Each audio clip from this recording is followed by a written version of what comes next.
কক্সবাজারের মহেশখালীতে আগুনে ক্ষতিগ্রস্ত ভাসমান এলএনজি টার্মিনালের একটি বয়লার পুনরায় চালুর মাধ্যমে জাতীয় গ্রিডে আংশিক গ্যাস সরবরাহ শুরু হয়েছে।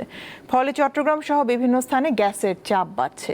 2-3 দিনের মধ্যে সংকট কেটে যাবে বলে আশা করছেন বিদ্যুৎ, জ্বালানি ও খনিজ সম্পদ মন্ত্রী ইকবাল হাসান মাহমুদ টুকু।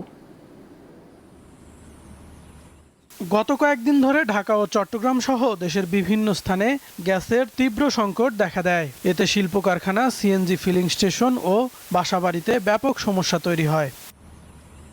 মূলত 21 জুলাই কক্সবাজারের মহেশখালীতে ভাসমান এলএনজি টার্মিনালের একটিতে অগ্নিকাণ্ডের পর এ সমস্যা শুরু হয়। বুধবার রাতে প্রকৌশলীরা এলএনজি টার্মিনালের একটি বয়লার চালু করতে সক্ষম হয়। ফলে জাতীয় গ্রিডে পুনরায় গ্যাস সরবরাহ শুরু হয়েছে।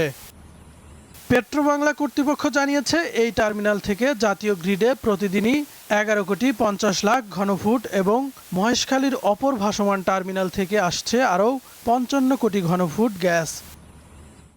এরই মধ্যে চট্টগ্রাম সহ বিভিন্ন স্থানে গ্যাসের চাপ বাড়ছে। বিদ্যুৎ, জ্বালানি ও খনিজ সম্পদ মন্ত্রী বৃহস্পতিবার জানিয়েছেন, ভাসমান এলএনজি টার্মিনালের ত্রুটি ঠিক হওয়ায় সংকট কাটতে শুরু করেছে।